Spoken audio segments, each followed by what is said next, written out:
நிழல் இலக்கிய தரம் உங்களுக்காக.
என் நாவில் உறைந்து இந்த சபையில் நிறைந்து இப்பொழுது அருள்மிகு நெல்லையப்பர் பாதங்களை வணங்கி கருணை கடலாம் காந்திமதி அன்னையின் ஒரு பாதங்களை வணங்கி அருள்மிகு அன்னை ஸ்ரீ முப்புடாதி அம்மன் ஒரு பாதங்களை வணங்கி இந்த இனிமையான நேரத்தில் உங்களோடு நான் எனது அன்பின் வணக்கம். ஒரு நல்ல தருணம் இது. கடந்த வருடமும் நான் வந்திருந்தேன், இந்த வருடமும் நான் அழைக்கப்பட்டிருக்கேன். இதற்கு எல்லாமே அருள்மிகு முப்பிடாதி அம்மனுடைய அருள் தான் காரணம்னு நான் நினைக்கிறேன். இந்த விழா ஏற்பாட்டாளர்களுக்கு என்னுடைய மனமார்ந்த வணக்கமும் நன்றியும். எல்லாரும் நலமா இருக்கீங்களா? ரொம்ப மகிழ்ச்சி. எல்லாருடைய நலத்துக்கும் உறுதுணையா இருக்கிறது அருள்மிகு அன்னை. பொதுவா பங்குனி சித்திரை நாட்கள்ல விழா கொண்டாடுவோம் அம்பாளுக்கு. அது ஏன் அப்படின்னா, இந்த வெப்பம் அதிகமாகி மக்களுக்கு அந்த அம்மை நோய் இந்த மாதிரி எல்லாம் ஏற்படுறத தடுக்கிறதுக்காக நம்ம வீடுகள்லையும் சரி, தெருக்களில், கோவில்களில், எல்லா இடங்கள்லையும் வேப்பிலை தோரணங்களை கட்டி மஞ்சள் தெளித்து ரொம்ப மகிழ்ச்சியோடு கொண்டாடும். அன்னதானம் எல்லாம் வழங்குவோம். சரி, அது மட்டும் தானா அப்படின்னா, ஒரு கொடை விழா நடக்குது அப்படின்னா நம்ம ஊரில் இருக்கிற நம்மளுடைய அத்துணை சொந்த பந்தங்களும் இங்கே வந்துடுவாங்க. அப்போ எல்லாரும் ஒற்றுமையாக இருக்கிறதுக்கும் மகிழ்ச்சியாக இருக்கிறதுக்கும் ஒரு முக்கியமான நிகழ்வாக இருக்கு. நம்மளுடைய ஒற்றுமையுடைய பலம் தெரியக்கூடிய ஒரு நாளாக இந்த கொடை நாட்கள் வந்து இருக்கும். இந்த பங்குனி சித்திரையில நடக்கிறது கோடை விழா அப்படிங்கிறது தான் மறுபடி கொடை விழாவா ஆகிடுச்சு. அப்படிதான் சொல்லப்பட்டிருக்கு. அது மட்டும் இல்லை, இந்த கோயிலில் இருக்கிற அம்பாள் முப்பிடாதி அம்மன் கேட்டவர்களுக்கு கேட்ட வரங்களை தரக்கூடிய மிகவும் சக்தி வாய்ந்த அம்பாள். நீங்க நினைச்சது நடக்கணுமா? நடக்கும். குழந்தை வரம் வேண்டுமா? கிடைக்கும். திருமணம் நடக்கணுமா? நடக்கும். உடல்ல இருக்கக்கூடிய பிணிகள் தீரணுமா? தீரும். நீங்க என்ன நம்பிக்கையை கொண்டு நீங்க வந்தீங்கன்னா அந்த நம்பிக்கை முழுமையாக நிறைவு பெறும். இந்த கோயிலுக்கு வந்தீங்கன்னா நிச்சயமாக நடக்கும். முப்பிடாதி இந்த பெயர் எப்படி வந்ததுன்னு தெரியுமா? அஷ்டகாளிகள்ல மூன்றாவதாக பிறந்தவர். அதாவது அஷ்டகாளிகள் எதற்கு தோன்றினார்கள் அப்படின்னா, அஷ்டம்னா எட்டு, எட்டு காளிகளும் எதற்காக தோன்றினார்கள்? இந்த உலகத்தை ஆட்சி படைத்த அசுரனை வதம் செய்வதற்காக சிவபெருமானால தோற்றுவிக்கப்பட்டவர்கள் இந்த அஷ்டகாளிகள். அதுல மூன்றாவதாக பிறந்தவர் தான் முப்பிடாதி அம்மன். நாகக்கன்னியோட வயிற்றுல வந்து பிறந்தாங்க. மூன்றாவதாக பிறந்தது மட்டும் இல்லை, அவர்கள் பிறக்கும் போதே அவங்களுக்கு 3 தலைகள். எல்லாருக்கும் ஒரு தலை தான் இருக்கும், இல்லை 2 குழந்தையா பிறப்பாங்க. இந்த 8 பேர் பிறந்ததுலையும் இந்த மூன்றாவது பெண்ணுக்கு மட்டும் 3 தலைகள். அதாவது தலைய பிடரி அப்படின்னு சொல்லுவோம். தலைய பிடரின்னு சொல்லுவோம். அதனால 3 தலைகள் இருக்கிறது அதனால முப்பிடாரி. சில இடங்கள்ல அம்பாள முப்புராரின்னு சொல்லுவாங்க. அதாவது 3 புறங்களையும் காக்கக்கூடியவர். நீரால் ஆனது உலகம் இல்லையா? 3 புறமும் நீரால் ஆனது நம்மளுடைய உலகம். நம்முடைய முப்புறங்களையும் காக்கக்கூடிய காக்கும் சக்தியாக அம்பாள் இருக்காங்க. அப்போ அதனால சில இடங்கள்ல முப்புராரினும் அழைக்கப்படுவாங்க, முப்பிடாரினும் அழைக்கப்படுவாங்க. 2 பெயர்களுமே இவர்களுக்கு மிகவும் பொருந்தும். அது மட்டும் கிடையாது, 3 சக்தியும் இணைந்த தெய்வம். சரஸ்வதி, லக்ஷ்மி, பார்வதி. இந்த 3 சக்திகளும் இணைந்த தெய்வம் யாரு அப்படின்னா சாட்சாத் நம்மளுடைய முப்பிடாரி அம்பாள் தான். அதனால தான் உங்களுக்கு கல்வி அறிவு வேணுமா கேளுங்க, கிடைக்கும். செல்வம் வேணுமா கேளுங்க, கிடைக்கும். உங்களுக்கு தைரியம் வேணுமா, ஏன்னா தைரியம் ரொம்ப முக்கியம். எது இருக்கோ இல்லையோ தைரியம் இருந்தா எல்லாத்தையும் சமாளிச்சுக்கலாம். அந்த தைரியம் வேணுமா கேளுங்க. நீங்க கேட்டதை கொடுக்கிற வரமருளிற அன்னை கருணை கடல் முப்பிடாரி அம்பாள். அந்த திருக்கோவில்ல வந்து பேசுறது எனக்கு ரொம்ப ஒரு மகிழ்ச்சியான மட்டுமில்லை, ரொம்ப நெகிழ்ச்சியான ஒன்றாகவும் இருக்கு. இன்னைக்கு நமக்கு கொடுத்திருக்கிற தலைப்பு அன்பும் அரணும் உடைத்தாள். ரொம்ப ரொம்ப நல்ல தலைப்பு. அன்பு இந்த உலகத்துல எல்லா உயிர்களிடத்திலும் இருக்க வேண்டும். அன்பு சூழ் உலகு, அன்பின் வழியது உயர்நிலை. இப்படி அன்பை பத்தி சொல்லிக்கிட்டே இருக்காங்க. அல்ல அல்ல குறையாதது. எப்படி தோண்ட தோண்ட கேணியில நீர் சுழற்குமோ அது போல அல்ல அல்ல அல்லது கொடுக்க கொடுக்க குறையாதது அன்பு. கொடுத்தாலும் திகட்டாதது அன்பு. அணை போட்டு தடுக்கவும் முடியாது, யாராலையும் தவிர்க்கவும் முடியாது. அப்படி ஏதுன்னா நிச்சயமா அன்புதான். அந்த அன்பு எப்படி இருக்கணும்? ஒரு பள்ளியில ஒரு ஆசிரியர் வந்து மாணவர்களுக்கு அன்பு எப்படி இருக்கும் அப்படிங்கிறத பத்தி, அன்பை பத்தி நிறைய பாடம் எடுக்கிறாங்க. அப்ப முடிவுல சொல்றாங்க, நான் இன்னைக்கு உங்களுக்கு அன்பை பத்தி நிறைய சொல்லியிருக்கேன்.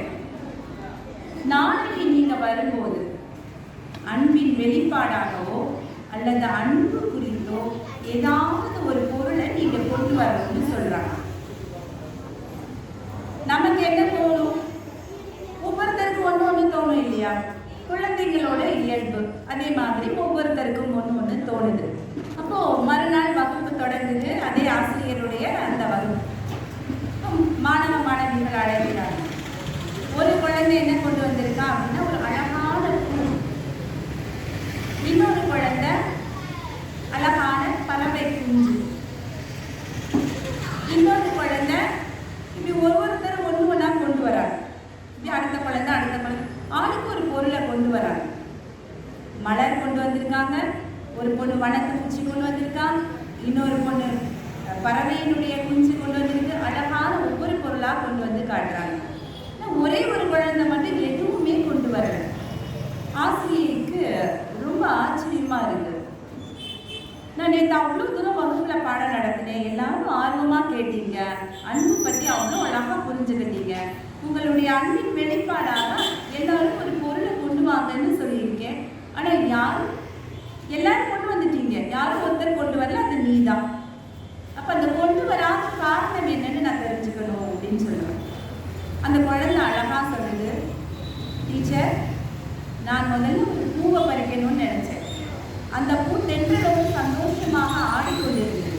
அதனுடைய சந்தோஷத்தை கெடுக்க நான் விரும்பலை, அதனால நான் அதை பறிக்கிறேன். சரி, அடுத்ததாக நான் ஒரு வண்ணத்து பூச்சியை பார்த்தேன். அது ரொம்ப சுதந்திரமா பறந்துக்கிட்டு ஒவ்வொரு மலரும் தாண்டிக்கிட்டே பறந்துக்கிட்டு. அப்போ அதனுடைய சுதந்திரத்தை நான் கெடுக்க விரும்பலை, அது ஒரு மகிழ்ச்சியா இருக்கு, அந்த மகிழ்ச்சியை கெடுக்க விரும்பலை, அதனால நான் வண்ணத்து பூச்சியையும் பிடித்து கொண்டு வரல. அதே போல ஒரு பறவை குஞ்சியும் இவங்க எடுத்தாங்க. நானும் அதை பார்த்தேன். அந்த பறவை குஞ்சு தன் தாயோட ரொம்ப சந்தோஷமா இருக்கு. அப்ப அந்த தாய்கிட்ட இருந்து பிரிக்கிறது ரொம்ப தப்புன்னு தோணுச்சு. அதை பிரிக்க கூடாது, அப்படிங்கிறதுனால நான் அந்த பறவை குஞ்சையும் கொண்டு வரல, வேற எதுவுமே நான் கொண்டு வரல அப்படின்னு சொல்லுவேன். இப்போ அதை கேட்ட ஆசிரியருக்கு எப்படி இருக்கும்? இதுதானே உண்மையான அன்பு. ஒன்றிடமிருந்து ஒன்றை பிரித்து கொடுப்பது அன்பு கிடையாது இல்லை, அதனோட இயல்பாக இருக்க வைப்பதுதான் உண்மையான அன்பு. இந்த ஆசிரியர் அப்படியே கண்ணீர் மல்க அந்த குழந்தைய அப்படியே கட்டி அடைச்சுக்கிறாங்க. இதுதான் உண்மையான அன்பு. எதனிடமிருந்து பிரிக்கக்கூடாது. எல்லோரிடத்திலும் கருணை செய்யணும். வாடிய பயிரை கண்ட போதெல்லாம் வாடிய வள்ளலார் இருந்த பூமி அல்லவா இது. இந்த உலகம் உயிர்விக்கிறது அப்படின்னா அது நிச்சயமாக அன்பினால மட்டும்தான். நம்ம கொஞ்சம் யோசிச்சு பார்க்கணும், அன்பே இல்லாம ஒருத்தர் கூட நம்மளால இருக்க முடியுமா? முதல்ல அன்பான வார்த்தைகள் தான் நம்மளுக்கு மருந்தே விட ஆறுதலான விஷயமாக இருக்கு. அப்ப அன்பு அப்படிங்கிறது நம்மளுடைய வாழ்க்கைக்கு ரொம்ப ரொம்ப முக்கியமான ஒன்று, ரொம்ப தேவையான ஒன்று. அப்போ அன்பை பத்தி இவ்வளோ நேரம் தெரிஞ்சுக்கணும்.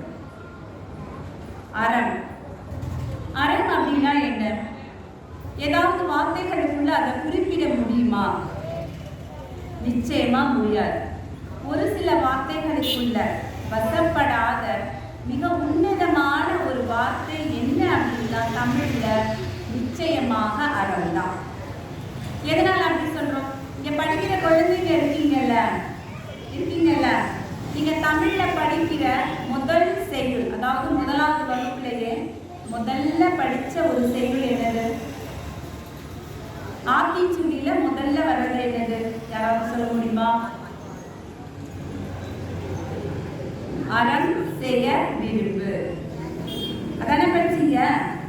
அறம் செய்ய விரும்பு தானே. அப்போ ஒரு குழந்தை பருவத்திலேயே நம்மளுடைய இலக்கியம் என்ன போதிக்குது? அறம் செய்ய பழக வேண்டும். குழந்தையிலேயே சொல்லி கொடுத்துடணும். அதுக்குதான் நம்ம படிக்கிற முதல் வார்த்தையாக அறம் அப்படிங்கிறது இருக்கு. முதல் செய்யுளாக அறம் செய்ய விரும்பு ஆத்திச்சூடியில நம்ம படிச்சது. சரி, அந்த அறம் எல்லாரும் செய்யணுமா? நிச்சயமா செய்யணும். அறம்ங்கிறது என்னது? அதுதான் உயர்ந்த ஒழுக்க நெறி. இதுதான் இப்படித்தான் அப்படின்னு குறிப்பிட்டு சொல்ல முடியாது. காலத்தால் அழியாதது, காலத்தால் மாறாதது, எது உயர்வானது, எது உன்னதமானதோ, எது யாராலும் பின்பற்றக்கூடியதோ அல்லது பின்பற்றப்பட வேண்டியதோ நிச்சயமாக அறம்தான். அது இந்த மாநில சமுதாயம் பின்பற்ற வேண்டிய ஒழுக்க நெறி. இத நண்பரில அழகா சொல்லியிருப்பாங்க. சிறப்புடை மரபின் பொருளும் இன்பமும் அரசுகளின் பருவமும் தோற்றம் போல அப்படின்னு புறநானூறு சொல்லுது. அதை எளிமையா நம்ம புரிஞ்சுக்கிறது தான் நல்லவை செய்தலும் அல்லவை கடிதல்.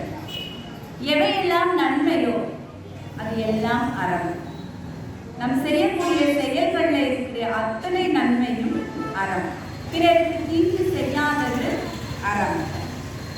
இந்த அறத்தை நம்ம 5 வகையாக பிரிக்கலாம். இல்லறம், துறவறம், காதலறம், போலறம், அரசியலறம்.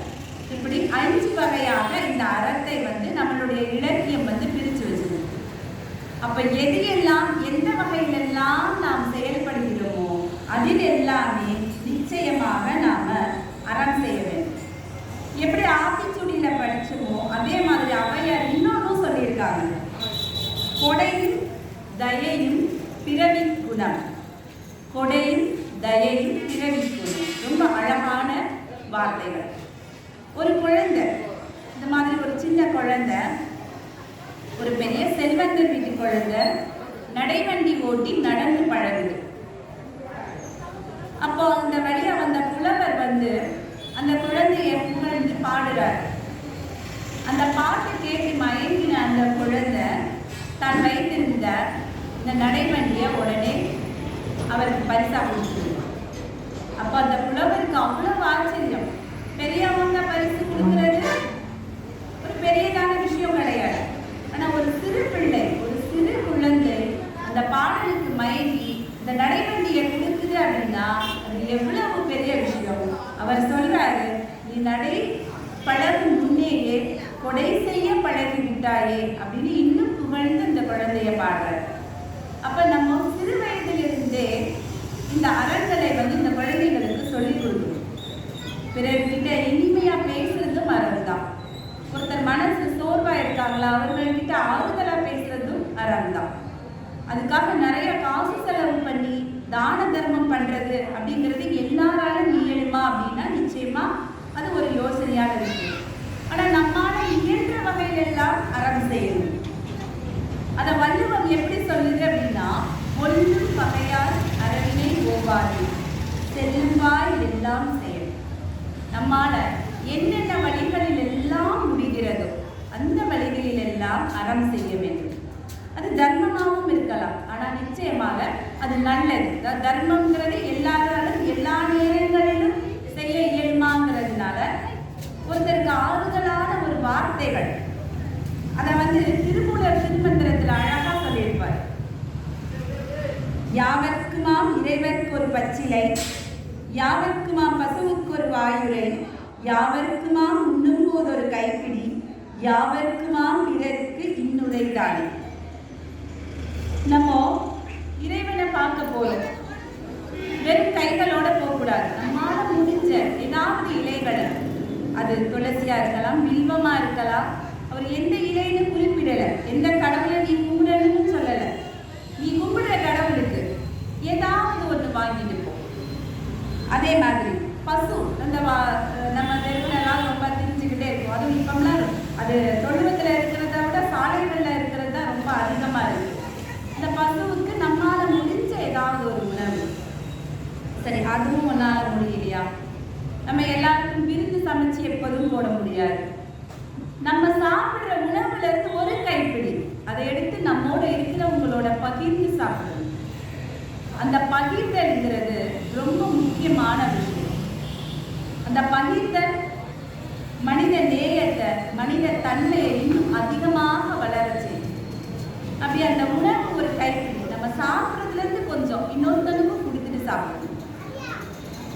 அதுவும் முடியலையா, மற்றவங்க கிட்ட கனிவா பேசணும். அதுவே ஒரு பெரிய தர்ம செயல்னு சொல்றாரு. அப்போ நம்மால எந்தெந்த வழிகளில் எல்லாம் முடியுதோ அந்தந்த வழிகளில் எல்லாம் தர்மம் செய்யணும். அது குழந்தையா தான் இருக்கணும், பெரியவங்களா இருக்கணும்னு இல்லை. குழந்தையிலிருந்தே போதிக்க போதிக்க அந்த குழந்தைங்க பெரியவர்கள் ஆகும் பொழுது அந்த நல்ல பழக்கத்தை தன்னோட சேர்த்தே வளர்த்துக்கிட்டு வருவாங்க. எல்லாருக்கும் கர்ணன் தெரியும். தர்மம்னா கர்ணன் தான் ஞாபகத்துக்கு வருவார். அறம்னா தர்மன். ஆனால் இந்த தானம் தர்மம்னு சொல்லுவோம். தானம் வேற தர்மம் வேற. இந்த தானம்னு வரும்போது கர்ணன் தான் ஞாபகத்துக்கு வருவார். தன்கிட்ட இருக்கிற எல்லாத்தையும் மற்றவர்களுக்கு கொடுத்துருவார். யார் என்ன கேட்டாலும் கொடுத்து கொடுத்து சிவந்த கைகள் அவருடைய. ஆனா அந்த கர்ணன் கூட நிறைய கஷ்டப்பட்டிருக்கார். அது ஏன்னு தெரியுமா? இதுல நிறைய பேர் மகாபாரதம் அறிந்தவர்களா இருக்கீங்க. ஆனா கர்ணன் ஏன் அவ்வளவு சிரமப்பட்டார்? அத்தனை தானம் செய்றார், தன்னிடம் இருக்கிறது எல்லாத்தையும் கொடுக்கிறார். கேட்பவர்களுக்கு எதுவுமே இல்லைன்னு சொன்னதே கிடையாது, அத்தனையும் கொடுப்பார். ஆனாலும் அவர் சங்கடப்பட்டார். அதே போல நம்ம நினைப்போம், நாமளும் நல்லது செய்யறோம், நிறைய கோயிலுக்கு போறோம், நம்மால முடிஞ்ச தானம் செய்யறோம், தர்மமும் செய்யறோம். நமக்கு ஏன் கடவுள் இவ்வளவு சோதனை பண்றாரு அப்படிங்கிற ஒரு கேள்வி நிச்சயமா எல்லாருக்குள்ளே இருக்கு. இங்க இருக்கிற எல்லாருக்குள்ள யாராவது ஒருத்தருக்குள்ளையாவது நிச்சயமா அந்த கேள்வி இருக்கிறாரு. சரி, அது ஏன் அப்படி? இதுக்கு கர்ணனின் மூலமாகவே ஒரு தெளிவான விளக்கத்தை சொல்லலாம்னு நினைக்கிறேன். கர்ணன் ஏன் அவ்வளவு கஷ்டப்பட்டார்? கர்ணன் அவருடைய முற்பிறவியில ஒரு அசுரனாக இருந்தார். கர்ணனாக பிறக்கும் பொழுது அவருடைய உடல்ல ஒரு கவசம் இருந்தது. ஆனா அவருடைய முன்பிறவியில 1000 கவசங்களோட பிறந்தவர். அவரை யாராலும் வெல்ல முடியாது. அவ்வளவு தவம் பண்ணி அந்த சக்திகளை அவர் வாங்கியிருக்கார். யாராலையுமே அழிக்கவே முடியாது. மனிதனாக இருக்கும்போது மனசு வேறு, அசுரனாக இருக்கும்போது நிச்சயமாக வேறுதானே. அந்த அசுரத்தன்மையோடு அவர் செயல்படுறார். யாராலையும் ஜெயிக்கவே முடியாது, அவரை தோற்கடிக்க முடியாது, எதிர்த்து நிற்க கூட முடியாது. அவ்வளவு சக்தி வாய்ந்த ஒரு அசுரன். நமக்கு தெரியும் கர்ணனா இருக்கும்போது கருணை கடல், ஆனா முன்பிறவி இல்லை.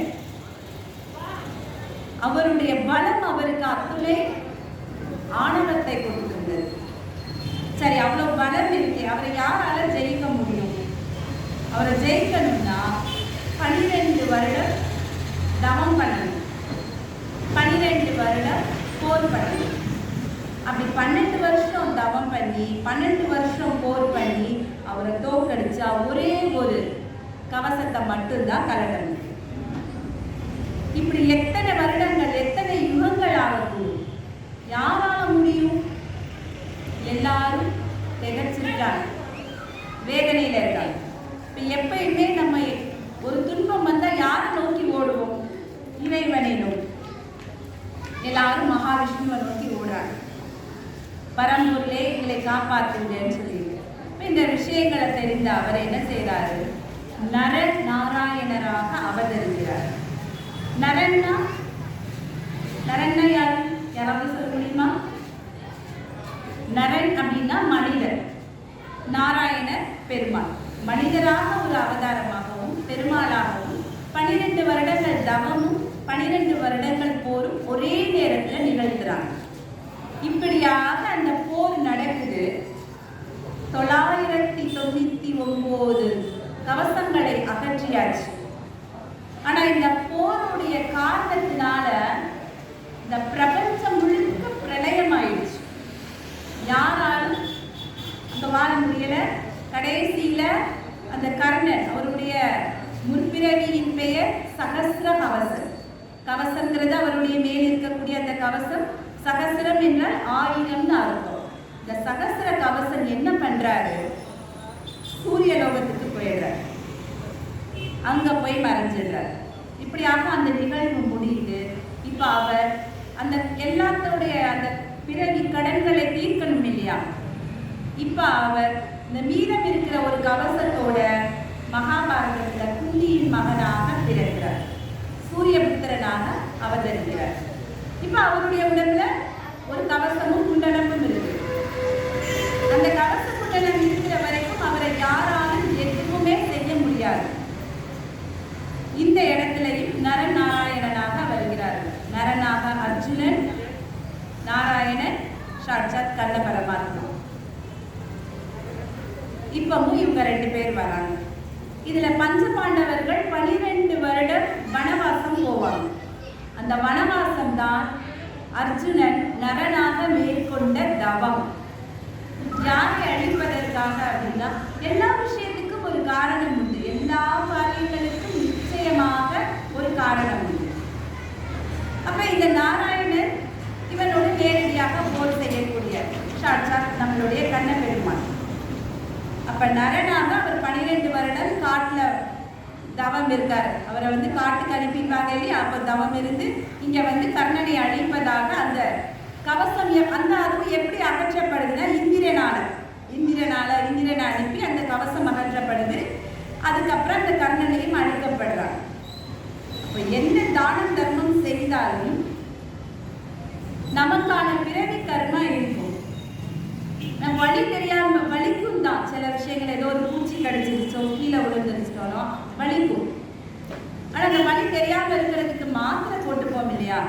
அது மாதிரி தான் நம்மளுடைய பிரச்சனைகள் நிறைய இருக்கும், துன்பங்கள் இருக்கலாம், எல்லாம் கலந்தது தான் வாழ்க்கை. ஆனா இறை பக்தி அப்படிங்கிறது அந்த மாத்திரை மாதிரி வலி நிவாரணி. நம்மளுடைய பிரச்சனைகளோ துன்பங்களோ நம்மையோ நம்மளுடைய மனதையோ தாக்காதவாறு பாதுகாக்கக்கூடிய பலமான மந்திரம். அதுதான் இறைபக்தி. ஆக அந்த கர்ணனிக்கே அப்படின்னா நாம எந்த அளவுக்கு இருக்கும்? அப்போ எல்லா நேரங்கள்லையும் தானமும் செய்யணும், தர்மமும் செய்யணும். இப்ப தானங்கிறது நம்மால இயன்றதை கொடுக்கறது, நம்மால இயலாததையும் கொடுக்கறது. அது ரொம்ப பெரிய விஷயம். பொதுவா எல்லாரும் பாவங்களை தீர்க்கிறதுக்கு எங்க போவாங்க? கங்கைக்கு போவாங்க, அப்படித்தானே? தன்னுடைய தன்னுடைய பாவங்களை தீர்க்க கங்கைக்கு போவாங்க. அந்த கங்கையில இருக்கிற காசி விஸ்வநாதன் ஒரு முறை என்ன பண்றாரு, ஒரு வறியவனாக ஒரு வேடம் போடுறாரு. எப்பயுமே நம்ம ஒன்று ஆள் பாதி ஆடை பாதி இல்லையா, தோற்றம்தான் மற்றவர்களுடைய மனதில சில மாற்றங்களை ஏற்படுத்தும். அப்போ ஒவ்வொருத்தருடைய மனசுலையும் அந்த தோற்றத்தினால ஒரு மாற்றம் ஏற்படும். நமக்கு பிடித்த தோற்றம் அல்லது ஒரு நேரான ஒரு ஆங்கிலத்தில் சொல்லணும்னா ரொம்ப டீசெண்டாக இருக்கிறது, அந்த மாதிரியெல்லாம் இருக்குன்னா நம்மளாம் பேசும் இல்லையா, நிச்சயமா. அப்போ ஒரு வறியவனான ஒரு தோற்றத்தில் வந்தால் யாராவது போய் கட்டி அணைத்து பேசுவார்களா? நிச்சயமா இல்லை, யாருமே பண்ண மாட்டோம். ஆனால் ஒரு உணவு கேட்டால் கொடுக்கலாம் இல்லையா? இப்போ இங்கே தான் சிவபெருமான் மக்கள்கிட்ட அதை சோதிச்சு பார்க்கிறார். முதல்ல ரொம்ப வறியவனான ஒரு வேடம் கொண்டு காசி நகரத்தில் இருக்கக்கூடிய செல்வந்தர்கள் இருக்கிற பகுதிகளுக்கு போறார். எல்லார்கிட்டையும் உணவு கேட்கிறார். வந்து உலகத்திற்கே படியளக்கக்கூடிய இறைவன் ஒவ்வொருத்தர்கிட்டையும் உணவு கேட்கிறாரு. ஆனா அந்த வறிய தோற்றத்துல இருக்கிறதுனால எப்பயும் பசிக்கிறவங்களுக்கு கொடுக்க மாட்டோம். நல்லா சாப்பிட்டு ஜீரணமானவரை இன்னும் கொஞ்சம் சாப்பிடு இன்னும் கொஞ்சம் சாப்பிடுன்னு சொல்ற உலகம் தான். அதே போல இறைவனுக்கு சிறிது உணவு கொடுக்க கூட அங்க யாருமே கிடையாது.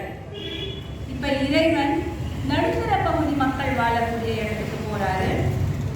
அங்கேயும் அவருக்கு உணவு கொடுக்க யாரும் இல்லை. நகரம் முழுக்க சுற்றி வந்துட்டாரு. ஒருத்தர் கூட ஒரு கைப்பிடி உணவு இறைவனுக்கு கொடுக்கல. காரணம் அவருடைய வறிய தோற்றம். இறைவன் இப்போ பாவங்களை எல்லாம் போக்கக்கூடிய அந்த கங்கை நதிக்கரைக்கு வரார். அந்த கங்கை நதிக்கரையில ஒரு தொழுநோயாளி, உடலெல்லாம் புண்ணாகி சீல் பிடித்த ஒரு தொழுநோயாளி. அவர் தினமும் பிச்சை தான் எடுப்பார். அவரை சுற்றி ஒரு 4 நாய்கள் இருக்கு. அவர் எடுத்துக்கொண்டு வருகிற அந்த பிச்சை எடுத்துக்கொண்டு வருகிற உணவை 5 பங்காக போடுவார். அந்த முதல்ல அந்த 4 பங்கையும் இந்த நாய்களுக்கு போட்டுட்டு 5வது பங்கை அவர் சாப்பிடுவார்.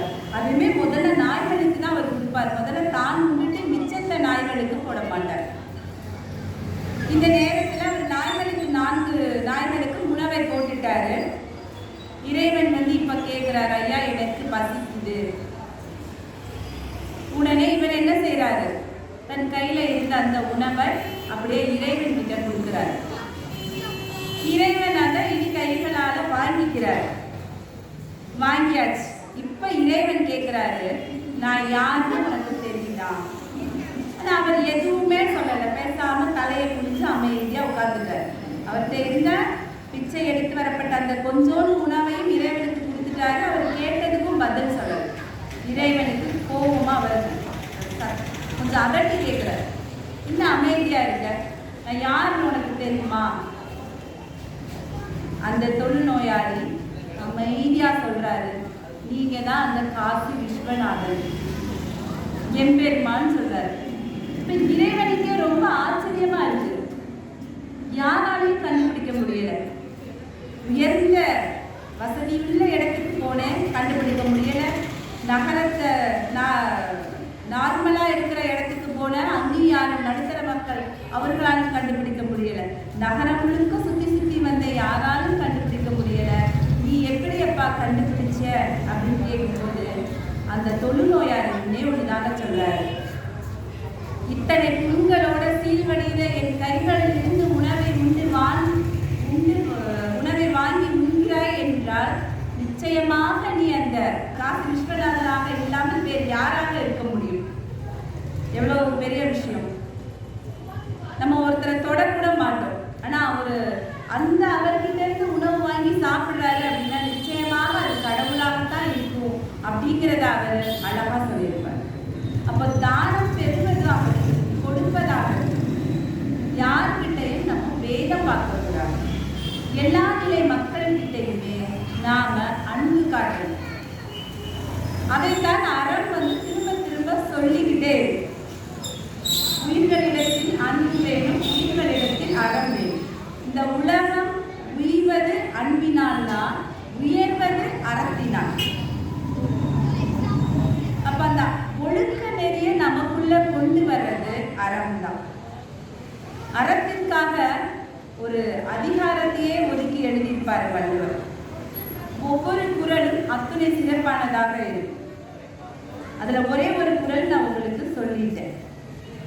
நம்மளுடைய குழந்தைகளுக்கு அதையெல்லாம் நம்ம கற்றுத்தரணும். நல்ல பழக்கங்களை, நல்ல சிந்தனைகளை சின்ன வயசுல இருந்தே அவர்கள் வளரும் போது அந்த நல்ல சிந்தனைகளும் செயல்களும் சேர்ந்து வளரும். அதுதான் ஒரு சிறப்பான வாழ்க்கை. எல்லா மனிதருக்குள்ளும் இருக்க வேண்டிய அந்த தயை குணம் எப்போதும் இருக்கணும். அது நம்ம ஒரு கடினமான சூழ்நிலையில இருக்கும்போது அதை தொடர்ந்து செஞ்சுட்டு நம்மளுடைய நிலை மாறும்போது நம்மளுடைய செயலை மாற்றிக்கொள்ளவே கூடாது. நிச்சயமாக எப்போதும் அது நம்மளோட இருக்கும். இதுதான் அழகா அன்பும் அறனும் உடைத்தாயும் இல்வாழ்க்கை பண்பும் பயனும் அதுன்னு சொல்லியிருக்காரு. இல்வாழ்க்கை ஒரு கணவன் மனைவியாக வாழும் பொழுது அவர்களுக்கான அறத்தை அவர்கள் பின்பற்ற வேண்டும். பெற்றோரை பேணி காக்க வேண்டியது பிள்ளைகளுடைய அறம் தான். சகோதரர்களுக்கு செய்ய வேண்டியது அதுவும் அறம் தான். இப்ப நம்மளுடைய கடமையாக அங்கே அறம் இருக்கிறது. விவேகானந்தர் அழகா சொல்லியிருப்பார், கடமையை செய், பலனை எதிர்பாராதே. அதே போல நம்மளுடைய கடமைகளை நம்ம எந்த பலனும் எதிர்பார்க்காம தொடர்ந்து செஞ்சுக்கிட்டே வரணும். அப்படி செய்யும் பொழுது நமக்கான கிடைக்க வேண்டியவை தானாகவே கிடைக்கும். எதையும் தேடி நாம போக வேண்டியதில்லை, நம்மளை தேடி எல்லாமே வரும். இறைவன் நம்மளை சோதிப்பார், நிச்சயமாக சோதிப்பார். எப்பயுமே தங்கம் நெருப்புல போட போட அதனுடைய ஒளி இன்னும் பிரகாசிக்கும் இல்லையா? அதே மாதிரிதான் துன்பங்கள். மனிதர்களுக்கு வரக்கூடிய அந்த துன்பங்கள் அவர்களுடைய தன்மையை இந்த உலகத்தில் எடுத்துக்காட்டுவதாக இருக்கும். எந்த சூழ்நிலையிலுமே தவறு செய்யாதவன் தான் நல்லவன். சந்தர்ப்பம் வரும் வரைதான் அனைவரும் நல்லவர்கள்னு சொல்லி வச்சிருக்காங்க. சந்தர்ப்பம் வந்தும் அந்த தவறை செய்யாம எவன் இருக்கிறாரோ அவனே சிறந்த மனிதன். அப்போ எல்லா சூழ்நிலையிலும் நாம நம்மளுடைய ஒழுக்கத்தையும் உயர்வையும் கட்டாயமாக கடைபிடிக்கும். நம்மளை பார்த்து வளரக்கூடிய அந்த குழந்தைகள், நம்மளுடைய செயல்களை பார்த்து வளரக்கூடிய குழந்தைகளுக்கும் அதை போதிக்கணும். அப்ப இறைவன் கொடுக்குற கஷ்டத்தை நினைச்ச உடனே, ஐயோ எனக்கு இவ்வளோ கஷ்டம் கொடுத்துட்டியே, எனக்கு இப்படி ஆயிடுச்சு அப்படி ஆயிடுச்சு, கடவுள் மேல கோபப்படுறது, கடவுள்கிட்ட சண்டை போடுறது, அது எதுவுமே பண்ணக்கூடாது. நம்ம என்ன செஞ்சிருக்கோமோ அதுதானே கடவுள், அந்த கணக்குக்கு தானே ஆன்சர் வரும். 4 4னா 8ன்னு தான் வரும். வேற விடை வந்தாலும் தப்பு. அப்போ அந்த கடவுள் நமக்கு கொடுக்குற துன்பங்கள் கூட நம்மை குடம் போட்டு பார்க்கிற ஒரு செயலாக இருக்கு. அந்த துன்பத்தில் நீங்க தெளித்து இறைவனை உணர்ந்து மிளிரும் போது அது இன்னும் அழகாக இருக்கும். ஒரு ராஜா இருந்தார். அந்த ராஜாவுக்கு பக்கத்து நாட்டு ராஜா என்ன பண்ணாருன்னா 2 பஞ்சவர்ண கிளிய பரிசாக கொடுத்தாரு. பஞ்சவர்ண கிளிய இந்த ராஜாவோட மக்கள் எப்படி பார்ப்பாங்க அப்படின்னா அதிர்ஷ்டத்தினுடைய அடையாளமாக பார்ப்பாங்க. அப்ப அந்த பஞ்சவர்ண கிளிய ரொம்ப பாதுகாப்பா போற்றி வளர்க்கணும்னு ஒரு பறவை வளர்க்கிறவர்கிட்ட அந்த ராஜா கொடுத்து வளர்க்க சொல்வாரு. தினமும் உப்பரிகையில இருந்து அந்த பஞ்சவர்ண கிளிகளை பார்ப்பாரு. இந்த பறவைகள் கொஞ்சம் கொஞ்சமா வளருது. இப்ப பறக்க ஆரம்பிச்சிருச்சு. ஆனா ஒரு பறவை மட்டும் பறக்கல, அந்த மரத்துல அப்படியே இருக்கு. இன்னொரு பறவை அழகா பறக்குது, எல்லா இடமும் சுத்துது, திருப்பி அதே இடத்துக்கு வருது. இப்ப ராஜாவுக்கு ஒரு தயக்கம், குழப்பம். என்ன இது, இந்த நம்ம 2 பறவைகளையும் ஒன்னா வளர்க்க சொன்னோம், ஆனா இந்த பறவை மட்டும் பறக்காம இருக்கேன்னு சொல்லி பறவை வளர்க்கிறவரை அழைச்சி கேட்கிறார். அப்ப அவர் சொல்றாரு, ராஜா நான் எத்தனையோ பயிற்சி கொடுத்துட்டேன், ஆனா இந்த பறவை மட்டும் பறக்கவே மாட்டேங்குது அப்படின்னு சொல்றாரு. அப்போ பறவை வல்லுநர்கள் எல்லாம் அழைக்கிறாரு, அதை விட அறிவில் சிறந்தவர்கள் எல்லாம் அழைக்கிறார். எல்லாரையும் அழைத்து அதை பார்த்தாலும் அந்த பறவை பறக்கவே இல்லை. என்ன முயற்சி பண்ணி பார்த்தாச்சு, பறக்கல. ராஜா கெடிலாம் கொடுக்குறாரு அமைச்சரை கூப்பிட்டு, இன்னும் ஒரு 4 நாளைக்குள்ள பறவை பறந்தாகும். அவங்களும் மித்த எல்லாரையுமே வரவழைச்சு ஒரு முயற்சியா மாற்றி மாற்றி செய்கிறாங்க பறக்கலை. கடைசியில் அமைச்சர் சோர்ந்து போய் ராஜாவோட மன்னிப்பு கேட்ட, ஐயா எங்களால் இதை சரி பண்ணவே முடியலை, அந்த பறவை இடத்த விட்டு அசையவே மாட்டேங்குது, எங்களுக்கு என்ன பண்றதுன்னே தெரியல. ராஜாவுக்கு அறிவுரையும் ஆலோசனையும் வழங்கக்கூடிய அமைச்சருக்கே அது தெரியல. ஏன்னா ராஜாவுடைய பேச்சை மீறினதாக இருந்தால் அவருக்கு நிச்சயமா அது யாரா இருந்தாலும் தண்டனை உண்டு. இப்போ ராஜா சொல்றாரு, சரி அறிவாளிகளுக்கெல்லாம் தெரியல, நம்ம ஊர்ல விவசாயிகள் இருப்பாங்க, அதுல யாராவது ஒரு முதிய விவசாயி வந்தா கூட்டுவாங்க, அவர்கிட்ட கேட்போம்னு சொல்றாங்க. அதே போல ஒரு முதிர்ந்த விவசாயிய கூப்பிட்டு வர்றாங்க. அந்த விஷயங்கள் நடந்துட்டு இருக்கு. இது இரவு நேரத்துல ராஜா தூங்க போயிட்டாரு. காலையில எழுந்து பார்க்கிறாரு ராஜா, அந்த உட்கார்ந்து இந்த கிளியும் சேர்ந்து பறக்குது. 2 கிளியும் அந்த மரத்தை சுத்தி சுத்தி பறந்துகிட்டு இருக்கு. என்ன நடந்திருக்கும்? என்ன மாயம் நடந்திருக்கும்? ஆச்சரியம். உங்களே மாதிரி தான் ராஜாவுக்கும் ஆச்சரியமா இருந்தது. ராஜா சந்தோஷம் தாங்க முடியாது. அமைச்சரை கூப்பிட்டு, என்னப்பா நடந்துச்சு? ஒரு ராத்திரிக்குள்ள இத்தனை நாள் போராடியும் இந்த கிளி பறக்கவே இல்லை, இப்ப இந்த ஒரு ராத்திரிக்குள்ள என்ன நடந்தது? அந்த விவசாயி அப்படி என்ன பண்ணிட்டாரு? கூப்பிடியா அவரை அப்படின்னு சொல்றாரு. இப்ப விவசாயி ராஜா முன்னாடி வந்துட்டாரு. இப்ப ராஜா கேட்கிறாரு, என்ன பண்ணீங்க அப்படின்னு. ராஜா அந்த விவசாயி சொல்றாரு, ஒண்ணும் பண்ணல ராஜா, அந்த பறவை உட்கார்ந்திருந்த கிளையை நான் வெட்டிட்டேன், அதனால பறக்க ஆரம்பிச்சிச்சு. ரொம்ப எளிமை தானே அது. நிச்சயமா அந்த பறவைக்கு அது அந்த நேரத்துல ஒரு துன்பமான நிகழ்வா இருக்கும். ஆனா அதனால மட்டும்தான் அது பறக்க முடிஞ்சது. தன் பறக்கிற சக்தியவே அப்போதுதான் அது உணர்ந்தது. நிச்சயமா அப்படிதானே. அந்த கிளை வெட்டப்படாம இருந்தா அது பசை போட்டு ஒட்டின மாதிரி அங்கேயே ஒட்டிக்கிட்டு இருந்திருக்கும். ஆனா அந்த கிளை வெட்டப்படும் போது தன் வாழ்வு குறித்து அது என்ன செய்கிறார்? தன்னால பறக்க ஆரம்பிக்கும் போதுதான் அதனுடைய பறக்கும் சக்தியை உணர்ந்து தான் பறவை அப்படிங்கிறதே அது உணருது. மனிதர்களும் அப்படித்தான். அந்த துன்பம் வந்து இறைவன் கொடுத்தோடனே அது அப்படியோ இது இப்படின்னு குழம்புறது இல்லாம நம்மளுடைய உறுதியை சோதிக்கிறதுக்கு தான் இறைவன் தந்த பரீட்சை நினைக்கிறது.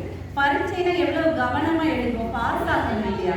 அது மாதிரி நம்மளுக்கு ஏற்படக்கூடிய பிரச்சனைகளும் இறைவனுடைய துணை கொண்டு நம்ம கடந்து வரணும். அதுக்கு தான் நான் இந்த பறவையை பத்தி சொல்லுவேன். நம்ம எல்லாருக்குமே ஏதாவது இருந்திருக்கும். ஆனா எல்லாரும் எல்லா சூழல்களையும் கடக்கணும். அதுக்கு ஒரே வழி இறைவனை சரணாகதி அடைவது. முற்றிலுமா சரணாகதி அடையணும். இத்தனை நேரம் என்னுடைய இந்த பேச்சை, இந்த இன்னுரையை பொறுமையோடும் அமைதியோடும் கேட்டதற்கு உங்கள் அனைவருக்கும் எனது மனமார்ந்த நன்றி.